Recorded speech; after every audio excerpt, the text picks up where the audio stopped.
చేతులకు ఎప్పుడూ దానం చేసే గుణం, నోటికి సత్యవాక్కు పలికే లక్షణం సజ్జనులకు సహజమైన అలంకారాలుగా శోభిస్తాయంటాడు భర్తృహరి. నిలబెట్టుకోలేని మాటలు పదే పదే చెబుతుంటే ఆ వ్యక్తి గౌరవం కోల్పోతాడు. సత్యంలో ధర్మం ప్రతిష్ఠితమై ఉంటుంది. సత్యపాలన చాలా కష్టమైన పని. అది కత్తిమీద సాము. సత్యంతో పాటు దానాన్ని గొప్ప గుణంగా చెప్పుకున్నాం. అన్ని దానాల్లోకి వాగ్దానం చాలా తేలిక అని చమత్కారంగా చెబుతుంటారు. ఎవరైనా ఏమైనా చెప్పవచ్చు, ఆచరణలో చూపించడం కష్టం. మాట ఊరికే నోటినుంచి వచ్చే శబ్దం అనుకుంటే పొరపాటు. మన అంతరంగం నుంచి ప్రాణశక్తి వెలువరించే చైతన్యం 96. వాచకనియమం అనే నీతిని శాస్త్రాలు చెబుతున్నాయి.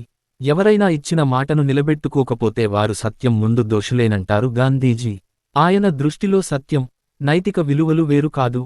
ఒక వ్యక్తి మాట తప్పితే అతడి కుటుంబానికి చేటు కలగవచ్చు. పాలకుడి అసత్యవాక్కు రాజ్యానికే హానికరం. సత్యం పలికే వ్యక్తిత్వం భారతీయ పాలకుల ధర్మం. నాడాడిన మాట నేడు తప్పవలదు అంటాడు త్యాగరాజు ఒక కీర్తనలో. చెప్పవచ్చు పనులు చేయుట కష్టమౌ అని వేమన సూక్తి. దశరథుడు సత్యానికి కట్టుబడ్డాడు. కైకకు ఇచ్చిన మాటకు నిబద్ధుడయ్యాడు. అయోధ్య పౌరులు రాముడి పట్టాభిషేకాన్ని కోరుకుంటున్న పరిస్థితిలో అతడు మాట తప్పినా ఎవరూ తప్పుపట్టలేరు. పుత్రుడిపై ప్రేమ అతన్ని విడిచి ఉండలేని స్థితిలోనూ దశరథుణ్ణి మాటలాడకుండా చేసింది ఎప్పుడో చేసిన వాగ్దానాన్ని భంగపరచలేని సత్యనిష్ట. అందుకే రాముడితో కైక మాట వినవద్దని అడవులకు వెళ్లవద్దని ఆయన అనలేకపోయాడు. రాముడు అడవులకు వెళ్లి తండ్రిని అసత్యదోషం నుంచి కాపాడాడు.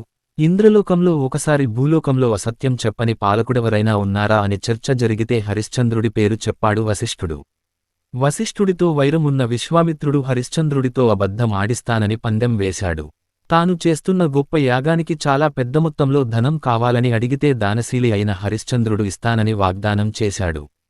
తన కుతంత్రంతో విశ్వామిత్రుడు అతడి రాజ్యాన్ని కైవసం చేసుకున్నాడు. రాజ్యం కోల్పోయిన హరిశ్చంద్రుడు మునికిచ్చిన మాట చెల్లించడం కోసం నానా ఇక్కట్లు అనుభవించి సత్యహరిశ్చంద్రుడిగా కీర్తి గడించాడు. వామనుడు అడిగిన 3 అడుగుల నేల దానంగా ఇవ్వడానికి సిద్ధమవుతున్న బలి చక్రవర్తిని, వచ్చినవాడు విష్ణువని దానం వల్ల బలికి నాశనం తప్పదని హెచ్చరించాడు అతడి గురువు శుక్రాచార్యుడు. కాని భూమి బద్దలైన ఆకాశం మీద పడ్డా మాట నిలుపుకుంటానన్నాడు చక్రవర్తి.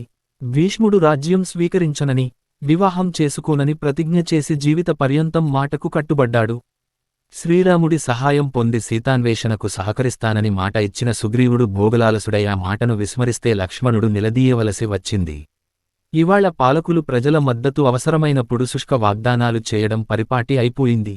అడిగినవి అడగనివి వరాలు ప్రకటిస్తున్నారు. అధికారం చేజిక్కాక సులువుగా వాటిని మరిచిపోతున్నారు. పాలకులు చేయగలిగినవే చెప్పాలి, చెప్పినవి చేసి చూపాలి. ఆనాటి రాజులను ఈ విషయంలో ఆదర్శంగా తీసుకోవాలి.